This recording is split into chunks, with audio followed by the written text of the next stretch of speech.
Janabheri news కి స్వాగతం. Bulletin లో ముందుగా హెడ్లైన్స్.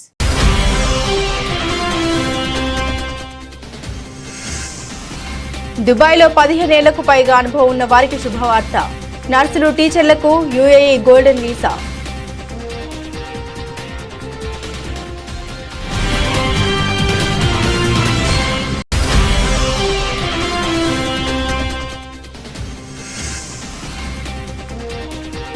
ట్రంప్ను కలిసిన ముఖేష్ అంబానీ. ట్రంప్తో పలు అంశాలపై అంబానీ కాసేపు చర్చ.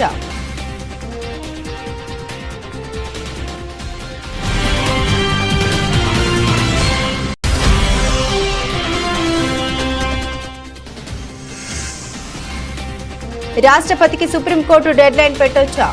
అత్యున్నత న్యాయస్థానానికి రాష్ట్రపతి ముర్ము సూటి ప్రశ్న.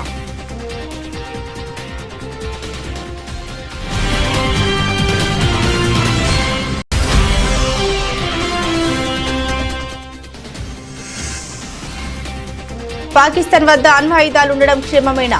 ప్రపంచ దేశాల్ని ప్రశ్నించిన రక్షణ మంత్రి రాజ్నాథ్.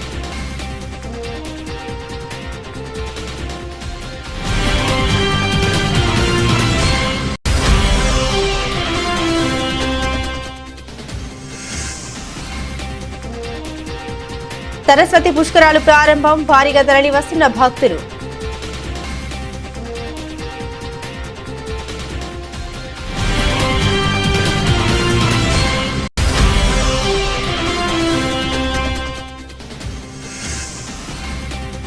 వీరయ్య చౌదరి కుటుంబ సభ్యుల్ని పరామర్శించిన మంత్రి లోకేష్. అన్ని విధాల అండగా ఉంటామని భరోసా.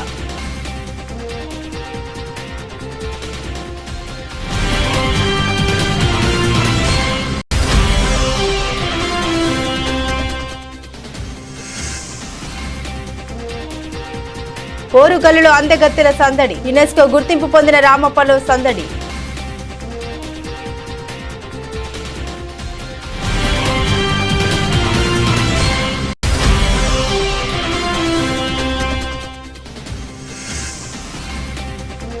కౌలు రైతుల పట్ల కూటమి సర్కార్ తీవ్ర నిర్లక్ష్యం. మాజీ మంత్రి కారుమూరి నాగేశ్వరరావు ఆగ్రహం.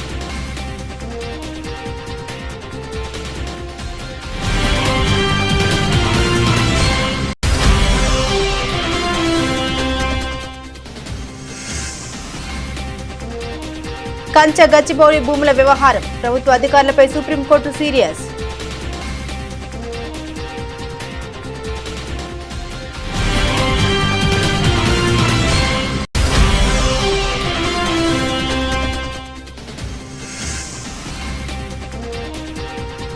అదిరిపోయిన hero Ram glimpse. Andhra king తాలూకా అంటూ రచ్చ చేస్తున్న రామ్.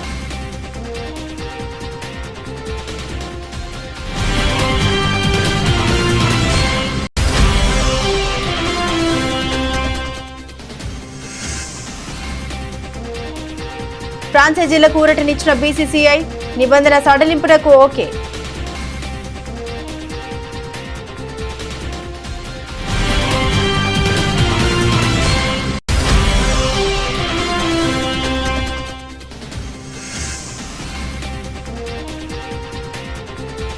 పసిరి ప్రియులకు గుడ్ న్యూస్. దిగొస్తున్న బంగారం ధరలు.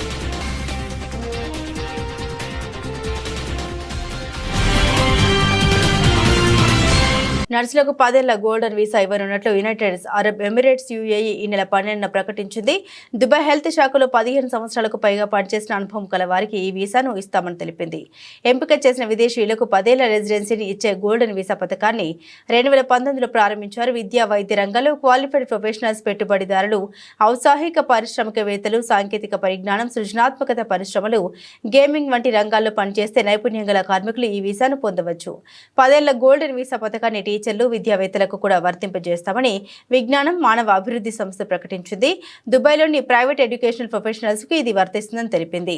శిశు సంరక్షణ కేంద్రాలు, పాఠశాలలు, విశ్వవిద్యాలయాల్లో పనిచేస్తూ అద్భుతమైన పనితీరు కనబరిచిన విద్యా ప్రమాణాలను పెంచిన వారికి గోల్డెన్ వీసా ఇస్తామని తెలిపింది. ఖత్తర్ పర్యటనలో ఉన్న అమెరికా అధ్యక్షుడు డొనాల్డ్ ట్రంప్ను రిలయన్స్ ఇండస్ట్రీస్ అధినేత, ఆసియా కుబేరుడు ముఖేష్ అంబానీ మర్యాదపూర్వకంగా కలిశారు. ఖత్తర్ లూసైల్ ప్యాలెస్ లో నిర్వహించిన విందులో ట్రంప్తో పాటు ఖత్తర్ షేక్ ఎమీర్ తమీమ్ బిన్ హమీద్ తోనూ ముచ్చటించారు.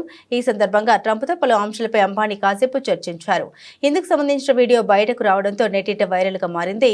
ఇక ఈ వీడియోలో రిలయన్స్ చీఫ్ అమెరికా వాణిజ్య కార్యదర్శి స్టీవ్ లుట్నిక్తో అంబానీ స్నేహపూర్వకంగా సంభాషించడం కూడా ఉంది. కాగా అమెరికా అధ్యక్షుడి గౌరవార్థం ఖత్తర్ సర్కార్ ఏర్పాటు చేసిన ఈ అధికారిక విందులో టెస్లా అధినేత మస్క్తో పాటుగా పలువురు ప్రముఖులు పాల్గొన్నారు. జనవరిలో రెండవసారి అమెరికా అధ్యక్షుడిగా ప్రమాణ స్వీకారం చేసిన తర్వాత ట్రంప్తో అంబానీ ఇది రెండవ సమావేశం. జనవరిలో ట్రంప్ రెండవ ప్రమాణ స్వీకారానికి ఒకరోజు ముందు ముఖేష్ అంబానీ ఆయన భార్య నీతా అంబానీ ట్రంప్ను కలిశారు. తమిళనాడు ప్రభుత్వం వర్సెస్ గవర్నర్ కేసులో ఏప్రిల్ 8న సుప్రీంకోర్టు రాష్ట్ర బిల్లులపై రాష్ట్రపతి గవర్నర్ 3 నెలల్లో ఒక నిర్ణయం తీసుకోవాల్సిందేనని తీర్పు వెలువరించింది. గడువులోకి ఆమోదించడమో వెనక్కి తిప్పి పంపడమో ఏదో ఒకటి చేయాలని స్పష్టం చేసింది. బిల్లులు ఆమోదించకపోతే ఎందుకనే కారణాలు ఖచ్చితంగా చెప్పాలని తెలిపింది. ఈ తీర్పు తర్వాత కూడా ఇలాగే చేస్తుంటే సర్వోన్నత న్యాయస్థానాన్ని ఆశ్రయించవచ్చని రాజ్యాంగ అధికరణం 142 ప్రకారం గవర్నర్ల నిష్క్రియాపరత్వాన్ని న్యాయ సమీక్ష చేసేందుకు సంపూర్ణ అధికారం సుప్రీంకోర్టుకు ఉందని justice J B Pardiwala R Mahadevan ధర్మాసనం వెల్లడించింది. అయితే సుప్రీం ఇలా కాల పరిమితి విధించడంపై రాష్ట్రపతి ద్రౌపది ముర్ము తీవ్రంగా స్పందించారు. రాజ్యాంగంలో ఎలాంటి నిబంధన లేనప్పుడు అలాంటి తీర్పు ఎలా ఇవ్వగలరని రాష్ట్రపతి ముర్ము అత్యున్నత న్యాయస్థానాన్ని ప్రశ్నించారు. Justice J B Pardiwala justice R Mahadevan ఇచ్చిన 415 పేజీల తీర్పును సమీక్షించాలని కోరుతూ పిటిషన్ దాఖలు చేశారు. రాజ్యాంగంలోని ఆర్టికల్ 143 క్లాజ్ 1 కింద రాష్ట్రపతికి అరుదైన అధికారాన్ని ఉపయోగించి 14 ప్రశ్నలపై సుప్రీంకోర్టు అభిప్రాయాన్ని కోరారు. రక్షణ మంత్రి రాజ్నాథ్ సింగ్ నేడు జమ్మూ కాశ్మీర్లో పర్యటించారు. అక్కడ 15 కార్ ప్రధాన కార్యాలయం ఉన్న బాదామి బాగ్ కంటోన్మెంట్ ను సందర్శించారు. రక్షణ మంత్రితో పాటుగా army chief general Upendra Dwivedi సైతం జమ్మూ పర్యటనకు వెళ్లనున్నారు. నియంత్రణ రేఖ ప్రాంతాన్ని కూడా వీరు పరిశీలించారు. సరిహద్దుల ప్రస్తుత పరిస్థితి గురించి సైనికులను అడిగి తెలుసుకున్నారు. అనంతరం రాజ్నాథ్ సింగ్ మాట్లాడుతూ ఆపరేషన్ సింధూర్ భారతదేశం చరిత్రలో ఉగ్రవాదానికి వ్యతిరేకంగా నిర్వహించిన అతిపెద్ద ఆపరేషన్ అని తెలిపారు. 35-40 సంవత్సరాలుగా భారతదేశం సరిహద్దు ఉగ్రవాదాన్ని ఎదుర్కొంటుంది. ఉగ్రవాదానికి వ్యతిరేకంగా మనం ఎంతవరకైనా వెళ్లగలమని నేడు భారతదేశం మొత్తం ప్రపంచానికి స్పష్టం చేసిందన్నారు. ఆపరేషన్ సింధూర్ आतंकवाद के खिलाफ भारत द्वारा चलाई गई अब तक के इतिहास की मैं मानता हूं यह सबसे बड़ी कार्रवाई है। 35-40 वर्षों से भारत सरहद पार से चलाए जा रही आतंकवाद का सामना कर रहा है।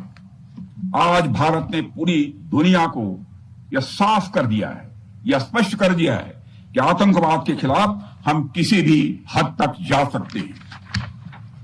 साथियों, आतंकवादियों ने पहलगाम में आतंकवादी घटना को अंजाम देकर भारत के मस्तक पर चोट पहुंचाने की कोशिश की है।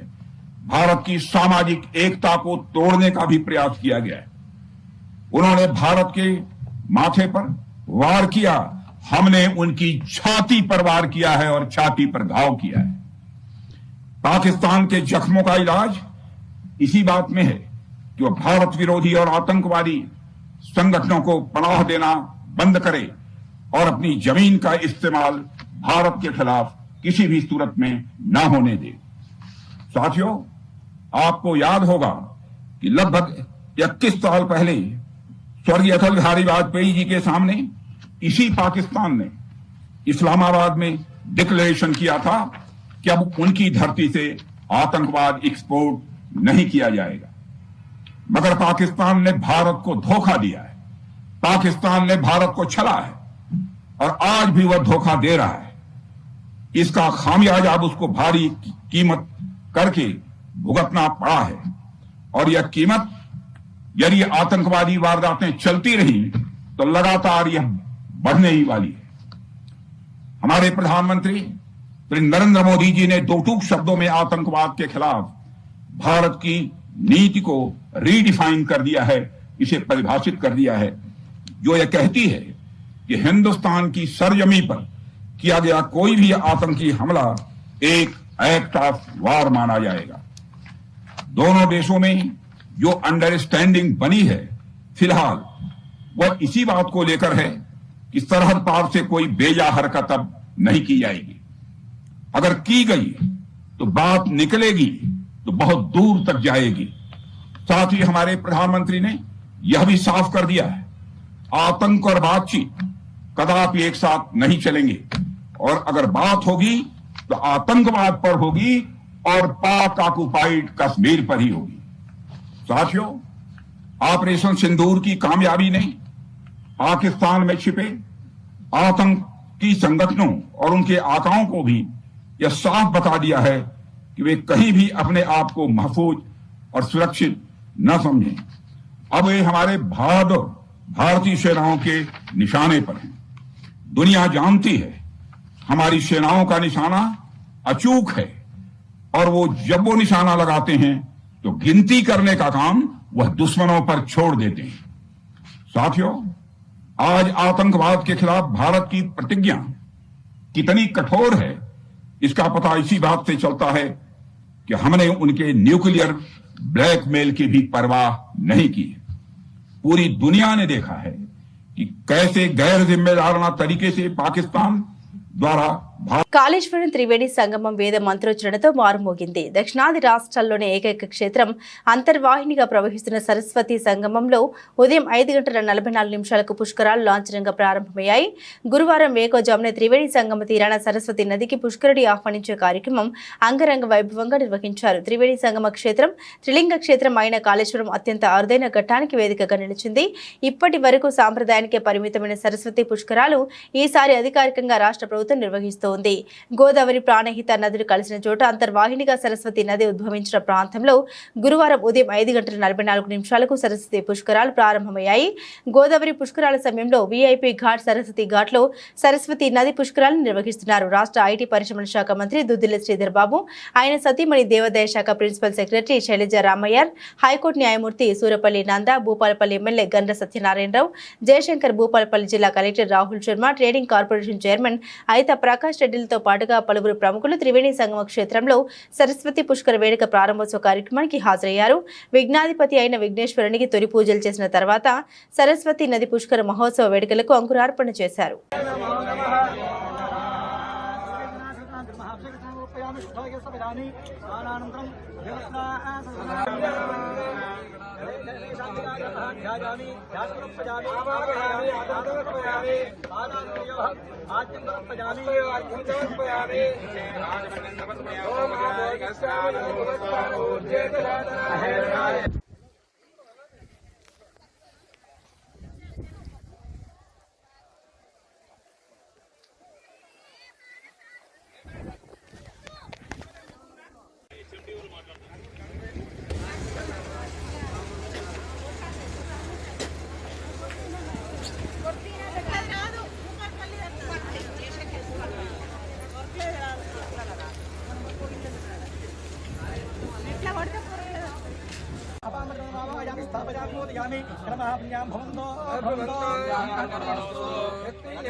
ఇటీవల ఒంగోలులో దారుణ హత్యకు గురైన టీడీపీ నేత మాజీ ఎంపీపీ ముప్పవరపు వీరయ్య చౌదరి కుటుంబ సభ్యులు విద్యా ఐటీ శాఖల మంత్రి నారా లోకేష్ పరామర్శించారు. ఈ రోజు ఉదయం ప్రకాశం జిల్లా నాగులుపులపాడు మండలం అమ్మనబ్రోల్లోని వీరయ్య చౌదరి నివాసానికి వెళ్లిన మంత్రి లోకేష్ ముందుగా ఆయన చిత్రపటానికి పూలమాల వేసి నివాళులర్పించారు. అనంతరం వీరయ్య చౌదరి సతీమణి, కుమారుడు, ఇతర కుటుంబ సభ్యుల్ని పరామర్శించి ధైర్యం చెప్పారు. వీరయ్య చౌదరితో తనకున్న అనుబంధాన్ని ఈ సందర్భంగా మంత్రి గుర్తు చేసుకున్నారు. వీరయ్య చౌదరి కుటుంబానికి పార్టీ అన్ని విధాలా అండగా ఉంటుందని భరోసా ఇచ్చారు. కుటుంబ సభ్యులకు తన ప్రగాఢ సానుభూతిని తెలియపరిచారు. ఈ కార్యక్రమంలో మంత్రులు డోలాబాల వీరాంజనేయ స్వామి, గొట్టిపాటి రవి, ఎమ్మెల్యేలు దామచర్ల జనార్దన్, ఉగ్ర నరసింహారెడ్డి, బిఎన్ విజయకుమార్, ఇంటూరి నాగేశ్వరరావు, జిల్లా టీడీపీ ప్రజాప్రతినిధులు, నాయకులు, పార్టీ శ్రేణులు పాల్గొన్నారు. మిస్ వరల్డ్ పోటీలో పాల్గొనేందుకు హైదరాబాద్కు వచ్చిన యువతులు 2 బృందాలుగా విడిపోయి ఉమ్మడి వరంగల్ జిల్లాలో పర్యటించారు. ఒక బృందం 1000 స్తంభాల గుడిని కిలా వరంగల్ సందర్శించింది. కేసీఆర్ హయాంలో యునెస్కో గుర్తింపు పొందిన రామప్ప గుడిని మరో బృందం సందర్శించింది. యువతుల పర్యటన నేపథ్యంలో రామప్ప గుడి, 1000 స్తంభాల ఆలయం, కిలా వరంగల్తో పాటు నగరాన్ని సుందరంగా అలంకరించారు. వరల్డ్ హెరిటేజ్ దేవాలయంగా యునెస్కో గుర్తింపు పొందిన రామప్ప దేవాలయాన్ని సందర్శించిన 20 దేశాలకు చెందిన అందగత్తెల బృందం కాకతీయ శిల్పకళను, కట్టడాలను తనివితీరా తిలకించి అబ్బురపడింది. ఆలయ విశిష్టత, చరిత్రను గైడ్లు వారికి వివరించారు. పట్టు చీరలు, పట్టు పరికిన్లు, నుదుటిన బొట్టుతో తెలంగాణ అమ్మాయిల రామప్ప పరిసరాల్లో అందగత్తెలు సందడి చేశారు. మంత్రి సీతక్క సుందరిమణుల పర్యటనను పర్యవేక్షించారు. రాణి రుద్రమ్మదేవి వేషధారణలో తెలంగాణ సాహితీ అకాడమీ చైర్పర్సన్ అలెఖ్య పుంజ్వరి ఆధ్వర్యంలో కాకతీయ రాజుల పరిపాలన అంశాలను నృత్య రూపంలో వివరించారు. రంజిత్ పేరిణి నృత్య కళా బృందం 65 మంది పేరిణి కళాకారులతో సత్యం, శివం, సుందరం, శివతాండవం ప్రదర్శనను లైట్ అండ్ సౌండ్ షోతో ప్రదర్శించింది. His name is Rudreshwar. body is hidden on 1000 years back. You have to do prayer to God. Why? Because your future brightness. Hara Namo Parvati Padme Hara Hara Namah Shivaya Namaskara Namah Ramaya Namah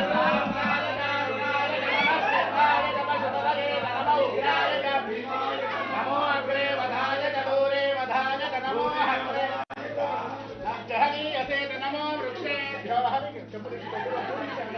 Namo Agre Jahani Ase Namo Vrikshe Jahani Namaskara Less than 0.9 density grams per cc. If I put this, now you see it floats on water. Now you could see, this is the great skill of the Kakatiya architects who have built this temple 800 years back. Now why did they create this floating brick? They would have realized at that time that if they use the normal brick, there will be heavy load on the foundation. So the whole temple will sink and get destroyed. So this is what we call creative genius of those sculptors who have visualized what's going to happen after 800 years, after 1000 years. Now this whole area was subjected to earthquakes, and this withstood so many earthquakes. Now you can see there are a few failures of the beam. In spite of such earthquakes, still the structure is very safe. These are all the great engineering marvels of this wonderful. రాష్ట్రంలో కౌలు రైతుల పట్ల కూటమి ప్రభుత్వం తీవ్ర నిర్లక్ష్యంతో వ్యవహరిస్తోందని మాజీ మంత్రి వైఎస్ఆర్సీపీ రీజనల్ కోఆర్డినేటర్ కారుమూరి నాగేశ్వరరావు మండిపడ్డారు. తాడేపల్లి వైఎస్ఆర్సీపీ కేంద్ర కార్యాలయంలో మీడియాతో మాట్లాడుతూ కౌలు రైతులకు ప్రభుత్వ పరంగా అందించాల్సిన సంక్షేమ పథకాలను ఎగ్గొట్టేందుకు ప్రభుత్వం కుట్ర చేస్తుందని ఆగ్రహాన్ని వ్యక్తం చేశారు. రాష్ట్రంలో సెంటు భూమి కూడా లేని దాదాపు 10 లక్షల మంది కౌలుదారుల పట్ల ప్రభుత్వం అత్యంత దారుణంగా వ్యవహరిస్తుందని ధ్వజమెత్తారు. కౌలుదారీ కార్డులు ఉండటం వల్ల వాళ్ళకి విత్తనాల్లో సబ్సిడీ కానీ ఏదైనా పంట నష్టంలో మరి ఇన్పుట్ సబ్సిడీ విషయంలో కానీ మరి ఏదైతే రైతు భరోసా విషయంలో కానీ బ్యాంకు లోన్ల విషయంలో కానీ సున్నా వడ్డీ విషయంలో కానీ అన్నీ కూడా ఈ కౌలు కార్డు ద్వారా ఈ కౌలు రైతులందరూ కూడా పొందటం జరిగేది. కానీ ఈ కూటమి ప్రభుత్వం వచ్చిన తర్వాత దాన్ని గాలి కుదిరేసే పని చేశారు. లాస్ట్ టైం జగన్మోహన్ రెడ్డి గారి ప్రభుత్వం ఈ కౌలుదారి 10 లక్షల మందికి చేయాలని టార్గెట్ పెట్టుకుని 9,30,000 మందికి కార్డులు కల్పించే కార్యక్రమం చేసినా మరి ఈ ప్రభుత్వం వచ్చిన తర్వాత వాళ్ళకి ఏ విషయంలోనూ కూడా సహకరించకుండా కౌలుదారి కార్డులు 9,30,000 మందికి చేసినా వాళ్ళకి మరి విత్తనాల సబ్సిడీలో కానీ సున్నా వడ్డీలో కానీ అయితే రైతు భరోసా ఎలాగ లేదో వాళ్ళేదో ఇదన్నారు, ఇది మన అన్నదాత సుఖీభావ అని ఏదో పెట్టారు. అది 26,000 రూపాయలు చెప్పారు. ఆ 26,000 రూపాయలు కూడా ₹1 ఇచ్చే కార్యక్రమం చేయలేదు. అది కేంద్రాన్ని నుంచి వచ్చింది మాత్రం అది వచ్చింది. ఏళ్ళు ఇచ్చేది మాత్రం ఏమీ చేయకుండా రైతులకి గాలి కుదిరేసే కార్యక్రమం చేశారు. ఇవాళ కౌలుదారి రైతులు బాధ వర్ణాతీతం. ఇచ్చేదంటే ఈ రాష్ట్రానికి రైతే వెన్నెముక, అందులో మెయిన్ కౌలుదారులు 70-80% రైతాంగం కౌలుదారులే. కాబట్టి అందులో 10 లక్షల మంది కౌలుదారులకి సెంటు భూమి కూడా లేని వాళ్ళు 10 లక్షల మంది ఉన్నారు. ఈ 10 లక్షల మంది కూడా వాళ్ళకి సెంటు భూమి కూడా లేదు. ఓన్లీ కౌలు దాని మీద చేసే దాని మీద ఆధారపడి బతికేవాళ్ళు. వాళ్ళకి ఈ కార్డులు చేసి ఒక చట్టబద్ధత కల్పించి ప్రభుత్వం ద్వారా వచ్చే అన్నీ కూడా వాళ్ళకి అందే విధంగా చేసిన జగన్మోహన్ రెడ్డి గారు వాళ్ళకి పెద్దపేటేసి ఎన్నో రకాలుగా మేలు చేసే కార్యక్రమం చేశారు. పంట నష్టం వచ్చినా మరి బ్యాంకు రుణాలు ఇవ్వాలి. ఏం చేతంటే ₹3, ₹5 వడ్డీలు తెచ్చుకుని నడ్డిరిగిపోయే పరిస్థితి దారుణంగా. ఏం చేతంటే వాళ్ళ రైత దగ్గర మళ్ళీ మన దళారీ ఎంటర్ అయిపోయి అక్కడ కూడా ₹200 లాస్ అయిపోతుంది కౌలుదారి రైతులకి. అది లాసు. మళ్ళీ ఇంట్రెస్ట్ లాసు, ఇది ప్రతిదీ కూడా మూలిగే నక్క మీద తాటికాయ పడ్డట్టుగా ఈ కౌలుదారి కార్డులు. హైదరాబాద్ కంచా గచ్చిబౌలి భూముల వ్యవహారంపై సుప్రీంకోర్టులో ఈ రోజు విచారణ జరిగింది. విచారణ సందర్భంగా సిజేఐ జస్టిస్ బిఆర్ గవాయ్ నేతృత్వంలోని ధర్మాసనం ఘాటు వ్యాఖ్యలు చేసింది. పర్యావరణ అనుమతులు తీసుకున్నారా లేదా చెప్పాలని జస్టిస్ బిఆర్ గవాయ్ రాష్ట్ర ప్రభుత్వాన్ని ప్రశ్నించారు. లాంగ్ వీకెండ్ చూసి ఎందుకు చర్యలు మొదలు పెట్టారని ధర్మాసనం మరోసారి ప్రశ్నించింది. నష్టాన్ని పూడ్చేందుకు తీసుకునే చర్యల్ని స్పష్టంగా చెప్పాలని న్యాయస్థానం పేర్కొంది. ఈ సందర్భంగా సుప్రీంకోర్టు మార్గదర్శకాలకు ఏమాత్రం విరుద్ధంగా వ్యవహరించినా ఊరుకునేది లేదని ధర్మాసనం హెచ్చరించింది. అలాగే పర్యావరణానికి జరిగే నష్టాన్ని పూడ్చే చర్యలు చేపట్టకపోతే సిఎస్ సహా కార్యదర్శులు జైలుకు పోవాల్సి ఉంటుందని ధర్మాసనం ఘాటుగా వ్యాఖ్యానించింది. ఇక కేంద్ర సాధికారిక సంస్థ దాఖలు చేసిన నివేదికపై కౌంటర్ దాఖలు చేసేందుకు రాష్ట్ర ప్రభుత్వం తరపు న్యాయవాది సమయం కోరారు. ఈ సందర్భంగా విజిల్ బ్లోయర్స్ విద్యార్థులపై నమోదైన కేసుల విషయాన్ని పలువురు న్యాయవాదులు కోర్టు దృష్టికి తీసుకెళ్లారు. ఆ కేసులు కొట్టివేయాలని అప్లికేషన్ దాఖలు చేసినట్టుగా తెలపగా ఈ పిటిషన్తో కలిపి విచారించడం కుదరదని సిజేఐ స్పష్టం చేశారు. వేరే పిటిషన్లు దాఖలు చేసుకోవాలని కోరారు. తదుపరి విచారణను జూలై 23కి సుప్రీంకోర్టు వాయిదా వేసింది. Tollywood young and energetic hero Ram వైవిధ్యమైన పాత్రలతో ప్రేక్షకులను అలరించేందుకు ఎంతగానో ప్రయత్నిస్తున్నారు. కానీ సరైన సక్సెస్ పడడం లేదు. ఇస్మార్ట్ శంకర్ చిత్రం తర్వాత రామ్ మంచి హిట్ కొట్టిందే లేదు. ఇప్పుడు ప్రేమ కథతో ప్రేక్షకులను అలరించేందుకు సిద్ధమయ్యాడు రామ్. మాస్ మంత్రం జపిస్తూ గుబురు గడ్డంతో రచ్చ చేసిన దానికి సరైన ఆదరణ దక్కలేదు. ఇప్పుడు స్లిమ్ అండ్ క్లీన్ లుక్ లో అమ్మాయిల మనసు దోషే విధంగా హ్యాండ్సమ్ లుక్ లో కనిపించనున్నాడు Ram. Mythri movie makers banner లో ర్యాపో 22గా ఈ మూవీ రూపొందుతుంది. Miss Shetty, mister Polishetty, fame P Mahesh Babu ఈ మూవీకి దర్శకత్వం వహిస్తుండగా రామ్ సరసన భాగ్యశ్రీ బోర్సే కథ నాయికగా నటిస్తుంది. ఈ చిత్రాన్ని మూవీ ఇండస్ట్రీ నేపథ్యంలో తెరకెక్కిస్తున్నట్లు గ్లిమ్స్ ను బట్టి తెలుస్తుంది. ఈ రోజు రామ్ బర్త్డే సందర్భంగా గ్లిమ్స్ తో పాటు టైటిల్ రివీల్ చేశారు మేకర్స్. గ్లిమ్స్ లో సినిమా థియేటర్లో టికెట్ల కోసం పలుకుబడిని వాడడం, ఎమ్మెల్యే పోలీస్ తాలూకా అంటూ టికెట్స్ అడ్వాన్స్ బుకింగ్ చేయడం, తర్వాత ఆంధ్ర కింగ్ సూర్య సినిమా అంటే మామూలు విషయమా అని చెప్పడం, మన హీరో ఎంట్రీ ఇచ్చి ఫ్యాన్ ని అని చెప్పి ఆంధ్ర కింగ్ తాలూకా అని 50 టికెట్లు తీసుకోవడం వంటివి చూస్తుంటే నిజంగానే ఇదొక ఫ్యాన్ బయోపిక్ మాదిరిగానే అనిపిస్తుంది. చిత్రంలో సినిమా హీరో అభిమానిగా రామ్ కనిపించనున్నట్లు అర్థమవుతుంది. మరో 2 రోజుల్లో పునఃప్రారంభం కానున్న IPL 18లో పలు జట్లకు విదేశీ ఆటగాళ్ల రాకపై అనిశ్చితి కొనసాగుతున్న వేళ భారత క్రికెట్ నియంత్రణ మండలి BCCI ఫ్రాంచైజీలకు స్వల్ప ఊరటనిచ్చింది. అందుబాటులో లేని విదేశీ ఆటగాళ్ల స్థానాలను భర్తీ చేసుకోవడానికి గాను టెంపరీ రీప్లేస్మెంట్స్ కు ఆమోద ముద్ర వేసింది. దీని ప్రకారం ఆయా జట్లు ఫారెన్ ప్లేయర్ స్థానాన్ని తక్షణమే మరో ప్లేయర్ తో భర్తీ చేసుకోవచ్చు. దీని ప్రకారమే ఢిల్లీ క్యాపిటల్స్ ఈ సీజన్ కు దూరమైన ఆస్ట్రేలియా ఆటగాడు జేక్ ఫ్రేజర్ మెగ్గర్క్ స్థానంలో బంగ్లాదేశ్ పేసర్ ముస్తాఫిజుర్ రెహమాన్ ను జట్టులోకి తీసుకుంది. అయితే ఈ రీప్లేస్మెంట్స్ మాత్రం తాత్కాలికం. వచ్చే ఏడాది జరగబోయే IPL మినీ వేలంలో ఈ ఆటగాళ్లను రిటైన్ చేసుకోవడానికి ఆ జట్లకు అవకాశం లేదు. వీళ్ళు మినీ వేలంలో పాల్గొనవచ్చని IPL COO హేమంగ్ అమీన్ ఫ్రాంచైజీలకు సూచించాడు. స్వదేశాలకు వెళ్లిన వారిలో ఎవరు తిరిగి వస్తారు అన్న దానిపై ఆందోళన పడ్డ ఫ్రాంచైజీలు ఆస్ట్రేలియాకు చెందిన పలువురు మినహా మిగిలిన దేశాల ఆటగాళ్లంతా తిరిగి రావడానికి సంసిద్ధత వ్యక్తం చేయడంతో ఊపిరి పీల్చుకున్నాయి. బుధవారం పలువురు విదేశీ ఆటగాళ్లు ఫ్రాంచైజీలతో చేరగా శుక్ర-శనివారం నాటికి మిగిలిన వారు ఆయా జట్లతో కలిసే అవకాశం ఉంది. అయితే ఇంగ్లాండ్, దక్షిణాఫ్రికా జట్ల ఆటగాళ్లు మాత్రం లీగ్ దశ ముగియగానే మళ్లీ బ్యాగులు సర్దుకోనున్నారు. వెస్టిండీస్ తో వన్డే సిరీస్ సందర్భంగా ఇంగ్లాండ్ ప్లేయర్లు ICC WTC ఫైనల్ కోసం దక్షిణాఫ్రికా ఆటగాళ్లు ప్లే ఆఫ్స్ కు అందుబాటులో ఉండబోమని ఫ్రాంచైజీలకు తేల్చి చెప్పినట్టు సమాచారం.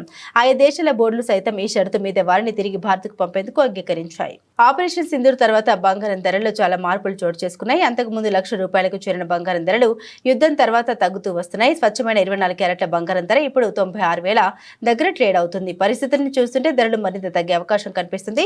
బంగారం కొనాలనుకునే వారికి, పెట్టుబడులు పెట్టాలనుకునే వారికి ఇది సరైన సమయం అని చెప్పవచ్చు.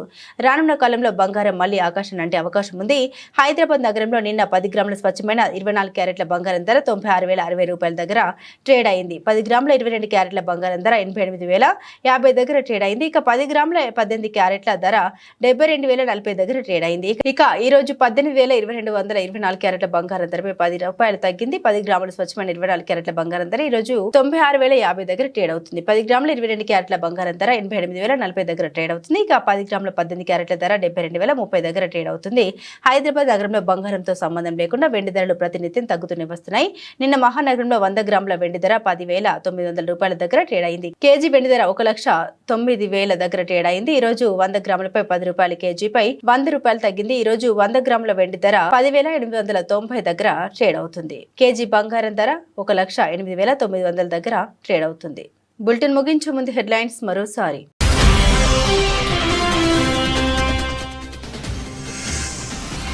దుబాయ్లో 15 ఏళ్లకు పైగా అనుభవం ఉన్న వారికి శుభవార్త. నర్సులు, టీచర్లకు UAE గోల్డెన్ వీసా.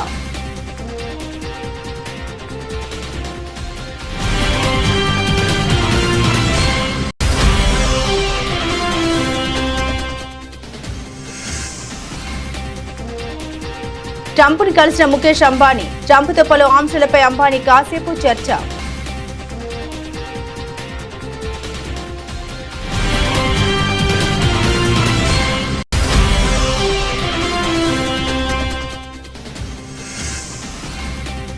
రాష్ట్రపతికి సుప్రీంకోర్టు డెడ్లైన్ పెట్టొచ్చా?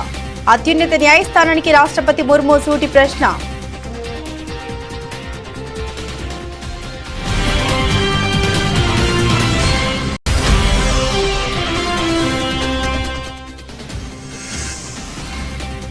పాకిస్తాన్ వద్ద అణ్వాయుధాలు ఉండడం క్షేమమేనా? ప్రపంచ దేశాన్ని ప్రశ్నించిన రక్షణ మంత్రి రాజ్నాథ్.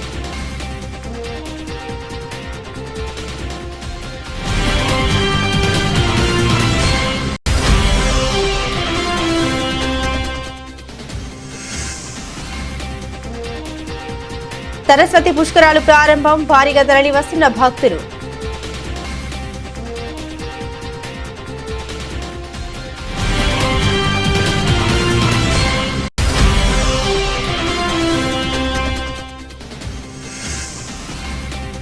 వీరయ్య చౌదరి కుటుంబ సభ్యుల్ని పరామర్శించిన మంత్రి లోకేష్. అన్ని విధాలా అండగా ఉంటామని భరోసా.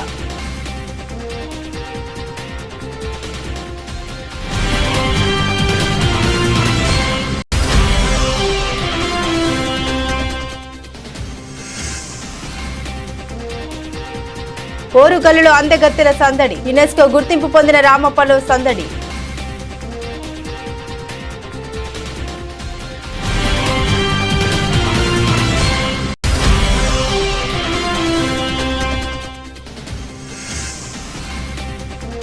కౌలు రైతుల పట్ల కూటమి సర్కార్ తీవ్ర నిర్లక్ష్యం. మాజీ మంత్రి కారుమూరి నాగేశ్వరరావు ఆగ్రహం.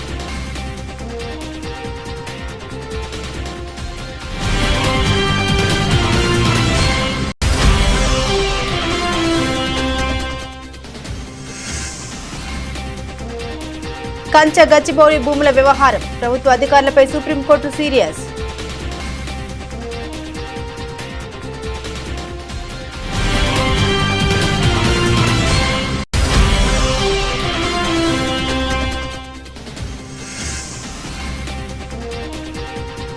అదిరిపోయిన hero Ram glimpse. Andhra king తాలూకా అంటూ రచ్చ చేస్తున్న రామ్.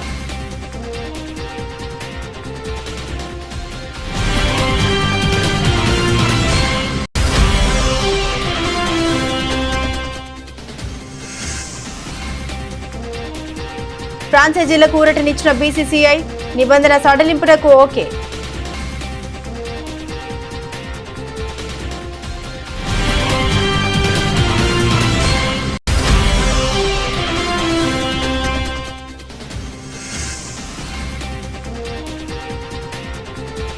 పసిరి ప్రియులకు గుడ్ న్యూస్. దిగొస్తున్న బంగారం ధరలు.